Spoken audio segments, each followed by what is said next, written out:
Monday, undercover investigators pulled him over near his home for expired registration. The detective recalling Anderson physically shaking. Imagine this: it's a crisp spring evening in Milwaukee, April 1st, 2024. 19-year-old Sade Robinson slips into her favorite outfit, checks her reflection, and heads out for her first date with a guy she met online. Her stomach flutters with excitement, the kind every young woman knows. She texts her mom, "I love you," before driving into the night. But what should have been a night of promise turns into a nightmare that will shatter her family, horrify a city, and ignite a call for justice. This is the story of Sade Robinson, a daughter, a dreamer, and a light stolen too soon.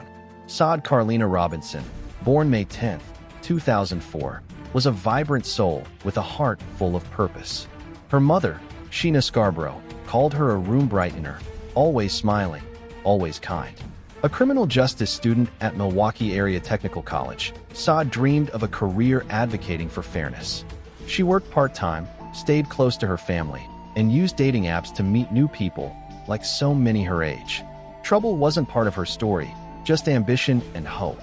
That night, Sade met Maxwell Anderson, 33, at Twisted Fisherman in Milwaukee. Security footage showed them laughing, toasting drinks, and chatting easily. They moved to Duke's on Water, the date flowing with first meeting charm. By 9:24 p.m., cameras caught them pulling into Anderson's driveway. It looked like a typical end to a first date. But after that, Sade vanished. Her phone went silent, her texts stopped. When her car was found burned and abandoned the next day, her family's worry turned to dread. On April 2nd, the horror deepened. Fire crews doused a blazing car in a Milwaukee alley, intentionally set to destroy evidence. Witnesses saw someone in a blue jacket waving for attention and another figure with a tan backpack walking away. That evening, at Warnemont Park by Lake Michigan, walkers found a severed human leg with pink toenail polish. "We were just trying to relax," one said on police body cam, shaken. DNA confirmed it was Sade's. Over 2 weeks, more remains surfaced, gruesome discoveries across Milwaukee County. A torso and arm near 30th and Lisbon on April 5th, remains at 31st and Galena, then 31st and Walnut. Some parts were found 50 miles away in Waukegan, Illinois. Volunteers, including Sade's friend Kiki, found a blanket with her face in Galena Park. "I saw Sade's face just lying there," Kiki said, voice heavy. The medical examiner ruled it homicide, noting clean cuts and a broken femur. "This is rare," they testified. "Only seen it once before." Tragically, Sade's head was never recovered, leaving her family without full closure. Milwaukee was shaken. "I'm scared to walk here now," a neighbor said. "What if I find more?" Vigils filled with balloons and cries of justice for Sade echoed. Sheena and her family searched the lake's edge, desperate for answers. "We can't bury her whole," Sheena wept. "We need that peace." Police targeted Anderson within 48 hours. During a traffic stop, he calmly complied as officers cuffed him. Evidence mounted fast.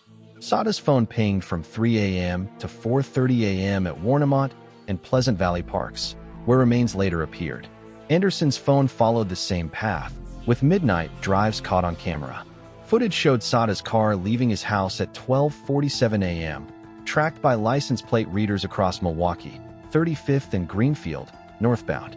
A search of Anderson's home revealed blood in the garage matching Sade's DNA, tools with her traces, and signs of a cleanup.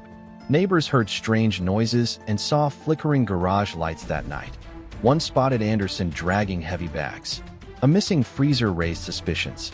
A confidential informant, a friend of Anderson's, dropped a bombshell. A month before, Anderson allegedly bragged about planning to kill a woman and make her disappear. "He told me he was plotting this," the informant said. Charged with first-degree intentional homicide, mutilating a corpse, arson, and hiding a corpse, Anderson pleaded not guilty. No confession, no remorse, just silence. Prosecutors pointed to premeditation, citing the informant and the methodical dismemberment. But why Sade? The question lingered, unanswered.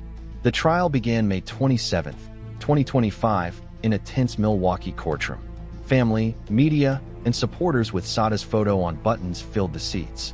Jurors were screened carefully, some dismissed for media bias, others for weak stomachs. The prosecution's opening was searing. He burned her car, cut her up, then texted morning, "How's work?" like nothing happened. Disgusting. Footage replayed Sade's final moments, laughing at twisted fishermen, toasting at Dukes, then pulling into Anderson's driveway. After that, avoid until her car burned and her leg appeared. Forensic experts detailed blood in Anderson's garage, cleaning agents masking it, and the deliberate car fire, where a gasoline-soaked stuffed animal was found. GPS data tied Anderson's phone to disposal sites, parks, alleys, even Illinois. The informant testified about Anderson's chilling March comments. "Sheena took the stand, her pain raw. He took our future." The defense called it circumstantial. No eyewitness, no motive. "Check your emotions," they urged. "Look at the evidence." The jury wasn't swayed. They returned guilty verdicts on all counts: homicide, mutilation, arson, hiding a corpse. Anderson faced life without parole, sentencing pending. He did it because he wanted to, the prosecutor said. A sick desire to harm. Sade's legacy rose from the ashes. Her family launched Shade's Voice Foundation, advocating for missing women of color, hosting vigils, and pushing for reform. "No other family should endure this," Sheena vowed.